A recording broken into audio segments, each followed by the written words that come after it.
Ever felt that no matter what you try, that fat will just not budge? The scale weight barely comes down, and when it does, you can't seem to stick to it for too long. You've done the diets, you've done more cardio, you've tracked your steps, you've even fucking starved yourself. You've just been told the wrong thing.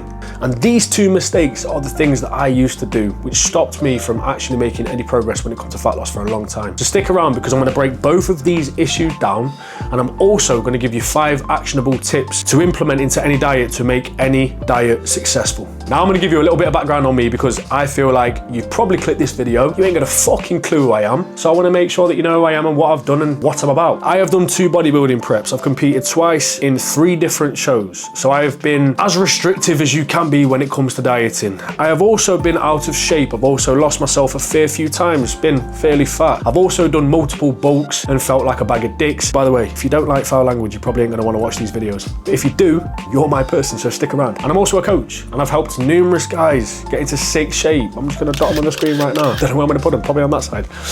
But I have helped numerous guys get into some sick shape, and that comes down to me understanding the process. Now, I'm not gonna sit here and say that I'm the dog's bollocks. And for you Americans out there that are watching the video potentially, that means the shit. I understand what works, and I understand what works very fucking well. Now we got that bit out of the way, let's get into the 2 main things and the issues that I wanna talk about today. Now, the first one is going to be what most coaches preach at the moment, which fundamentally pisses me off. And it's talking about you can eat what you want and lose weight. Stop lying, no you can't. If we're talking about calories in versus calories out, Kiko, in short. What you eat versus how many calories you burn. Yes, technically, if you're in a calorie deficit, you will lose weight. So someone could eat 2,000 calories and then 2,000 calories, and there's 2 different types. You've got person A who eats 2,000 calories a day of McDonald's, and you got person B who eats 2,000 calories but 4 to 5 meals a day with a protein serving within each meal and a variety of different fruits and veggies. Person B and person A may lose weight at the same time. However, person A will feel like shit, person B will feel great. Why? Person B will be able to train, he will be able to maintain muscle tissue, he will feel good day to day from getting a good amount of nutrients in. Person A, who's having a McDonald's every day, will probably lose weight, like I said, but will feel like a bag of dicks. You're not getting a good amount of food in. Your gut bacteria will start to deteriorate, and when that starts to happen, you will experience shit sleep, poor mood, which will then also affect your hunger. Hunger signaling will be higher, and you will want to eat more. You'll experience more cravings from eating more higher sodium based foods that are also processed. We need to think whole foods are going to be king when it comes to digestion, when it comes to how you feel, how you perform, and at the end of the day, what are we trying to do? We're trying to fucking look good, and that is what good quality food will do. Now, that's not to say you need to be a monk. That's not to say that you can't have a McDonald's. That's not to say that you can't have a little cheeky takeaway or a pizza or a Domino. What I'm saying is, they don't serve you in this phase. Now, the way that I see off-plan meals or cheat meals, whatever you want to call it, is there is going to come a time in a fat loss phase, unless you are prepping for a show, where that's going to happen. Now, the likelihood of people watching this video that's going to be prepping for a show is probably going to be slim. But if you are, you ain't having no off-plan. But when it comes to you guys that are just trying to drop body fat and feel a bit better, you aren't going to live like a bodybuilder. You aren't going to live like a fucking monk. Issue number 2. And the next one, it's a good one that's fucked me for a long time. Eating less and moving more. That's the principle, right? Of calories in versus calories out. It's eat a little bit less, move a little bit more. But I'm going to talk about this in a different sense. Now, what I used to do whenever I went into a diet was I wouldn't actually track my food. For the first few diets that I did, I wouldn't track my food. I wouldn't actually be consistent with the meals. I would just eat a significantly less amount of food than what I was eating. I would pretty much remove all carbohydrates. Sure, you've been there, done that, got the t-shirt. And I would set my amount of cardio that I wanted to do so high because I wanted to lose the weight and I wanted to lose it quickly and I wanted to see some results. So I was willing to do fucking anything. And the issue with that is it was short-lived. I couldn't make it last for as long as I needed to be able to get it to work.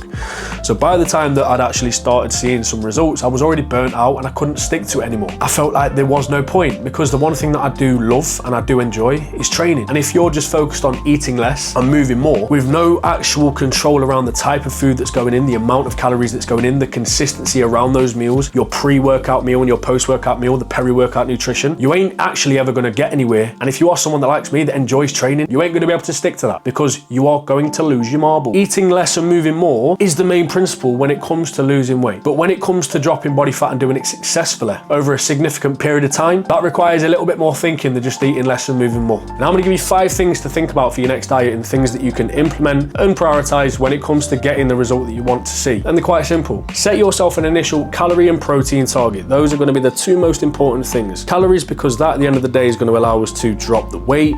Protein is going to allow us to maintain tissue or or even build tissue if you are a beginner. Those two are going to be the most important. When it comes to carbohydrates and fats, they are also important in different ways. Carbohydrates are going to be important for performance, fats are going to be important for hormonal health, so do not neglect these. You do need to have them at a baseline at least. Most people need the fucking basics, and the basics is calories and protein. Number two, when you fill those calories up, once you've got that target, we want to fill those calories up with a consistent amount of meals and whole nutrient dense foods. We need to have set meals that we generally have.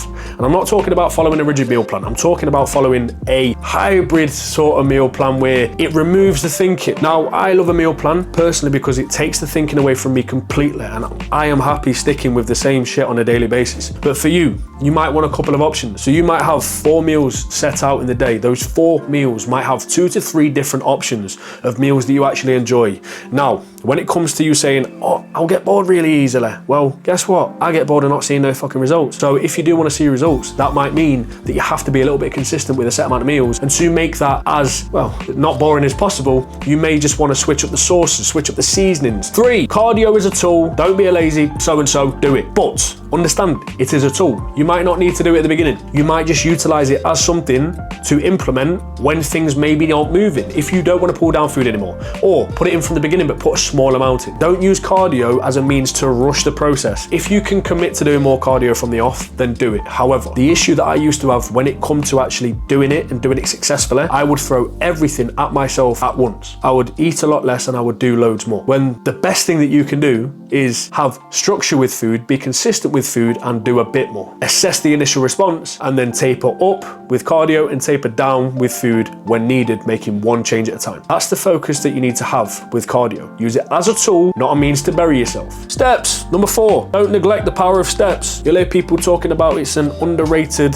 power tool, something that's going to enable you to lose loads of fat. Right, it's just a tool that's going to allow you to burn more calories. 10,000 steps a day, that's what people banging about talk about. Now that's going to help you burn around 300 to 450 calories based off of your stature, your height, weight, all of that good stuff. That's how many calories you can burn from doing 10,000 steps per day. However, if you do 2,000 steps a day, the likelihood of you doing 10,000 is going to be pretty fucking slim. So we need to focus on doing a little bit more. So it might be a case of, if you're doing 3,000 a day, you do 5. If you do 5,000 a day, you do 7. If you're doing 7, you might want to do 10. The goal is to do more and then utilize that again as a tool to do a little bit more when needed to burn more calories. So use it as a tool and don't use 10k steps as a metric to fucking follow from the off, because you might be doing absolutely naffle, so you need to build up again slowly. The most basic one of all, prioritize a high protein diet and have a serving of protein at every single meal. Now, why is this going to benefit you? If you didn't know, protein is going to help with how full you feel. The thermic effect of food is around 20 to 30% on protein as a macronutrient. Now, what does that mean? Thermic effect of food means how many calories you are going to burn just from digesting that food. Again, that's how many calories you burn digesting that macronutrient. That's not going to be the thing that helps you lose loads of weight, but your body has to work in overtime to be able to actually digest it, and it's also going to increase how full you feel. The more protein you consume, the fuller you're going to feel. Most people don't consume enough. Now, what you need to think about when it comes to eating a protein or having a protein target is going to be 1.6 grams to 2.2 grams per kilo of body weight. Most people eat way under that, so let's focus on eating the bottom end and then build up to potentially reaching the top end. But again, the bottom end for most people is going to be fine. Most of the time, what you're going to see with elite level athletes or people that are bodybuilders, they may eat over that range of 2.2 grams per kilo of body weight. But if we're talking about general population and what you're trying to achieve, 1.6 to 2.2 grams is going to be absolutely fucking perfect. So have a target between those ranges and be consistent hitting that amount. And the reason why we want more protein servings across the day is because of digestibility. If you try to shove 150 grams of protein in one serving, you would be on the toilet for a little while. So what we want to think about doing is splitting up that serving across the day. And that's the most important factor. Now, for some people, they may be able to digest a large amount of protein. We're talking 80 to 100 grams. Plus, some people can do that in one sitting. For me, that's going to have me fucking shitting through the eye of a needle on the toilet. So I'm not going to be eating that much in one go. So what we need to think about is how much can we actually digest in one go? And some days you may have to consume a larger amount in one go than others, depending on timing. This is why being organized and having a structure with your meals is going to be so fucking important, to make sure that you are able to stay consistent and able to hit that target consistently. And that's it. That's the real reason why you've not been able to lose fat. It's because you've been focusing on those issues. That's why you've not been able to lose fat. But also 5 little tips on what you can implement into your next diet that could help you out, and hopefully it has. Now, if you found this video useful, then guys, please do drop a comment below with anything. Just let me know you finished the video, to be honest, that'd be great. But yeah, if you want to stick around and you like the video, you like the content, you like who I am, you don't, sweet, that's fine. But if you do, subscribe to the channel for future videos, and also like the video to show me that it's not a pile of shite. And yeah, other than that, I will catch you in the next video. And if you've made it this far, you're a fucking legend. I'll catch you in the next one.